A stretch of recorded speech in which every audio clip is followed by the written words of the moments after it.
So how did it go? How did it go answering the questions? What was it like? What are some of the answers you came up with on your own? And what was the sharing with group members like? Were you able to find out or discuss among each other who the benefactors are and who are those that are exploited and how the system may work through discussion? Keep some of those things in mind as we move forward.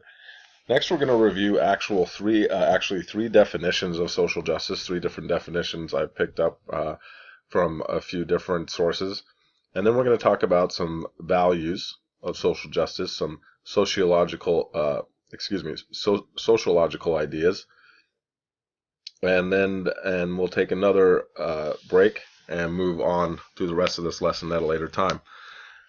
But I wanted to get these definitions covered to see if we can, after spending so much time developing our own definitions of what this term means, what it means to us, and what it means as far as our place in the world, now we can look at some literal definitions and see how they compare, and if we can actually formulate a working definition, something that we can move forward with as a class that we refer to and reference whenever we're talking about issues for the rest of this online course. So here's one definition.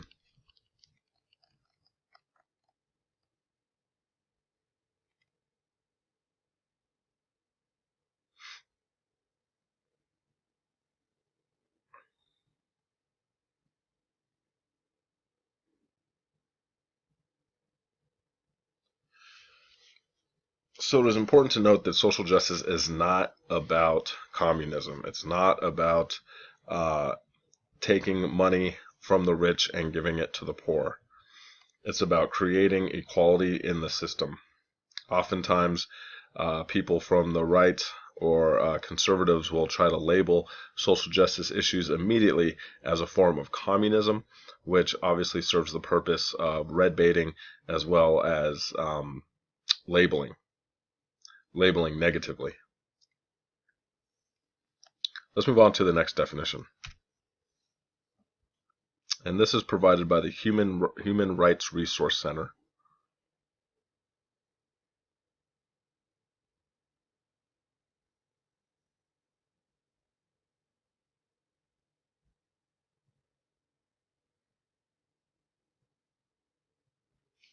And now let's move on to the third.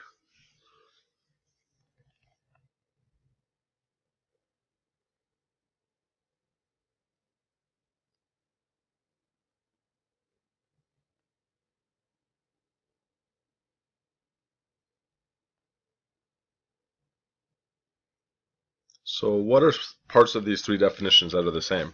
What are parts that are different? How are they alike? How do they differ? These are some questions to ask. I think we can see some definite trends throughout the three where it talks about equal access to opportunity and respect for human rights.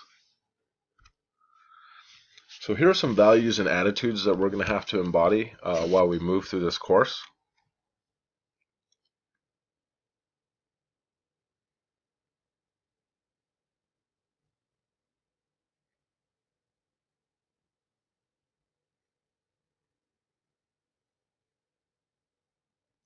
We must be able to empathize with our fellows. We have to be able to respect diversity. That is something that is so often overlooked. Having concern for those who are suffering is the purpose and the cause for social justice. Having concern for our planet is very important. Often social justice and exploitation isn't just against human beings. Our earth is definitely exploited.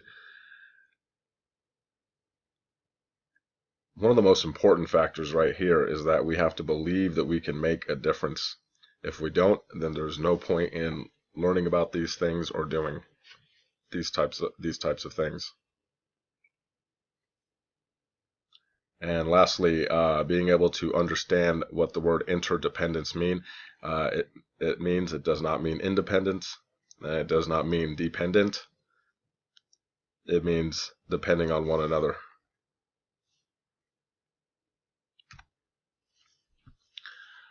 So here's some basic knowledge and understanding that we're going to have to be able to acquire.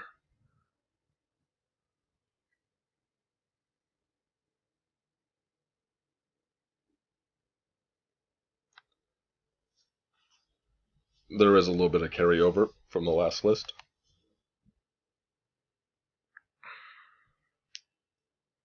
But some things that are important here when we see responsibility and citizenship and roles as global citizens is that we have to understand shared responsibility.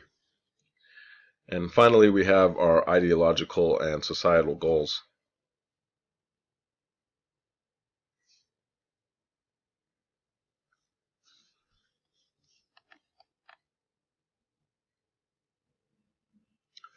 Please be mindful that in none of these goals are we seeking or believe in that it's possible to have a utopian type of existence.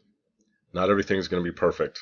Not everything is going to be all love and peace all the time. We're not going to be able to rid the world of disease and famine, but we have to strive towards these things, and we have to do the best that we can to try and make living and opportunity and education and healthcare and economics equitable. But by no means do we believe in creating a utopia.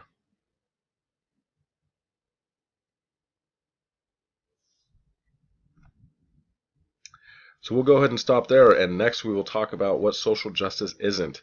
We've hinted at it a little bit, but we'll really get into what that means in our next session. See you then.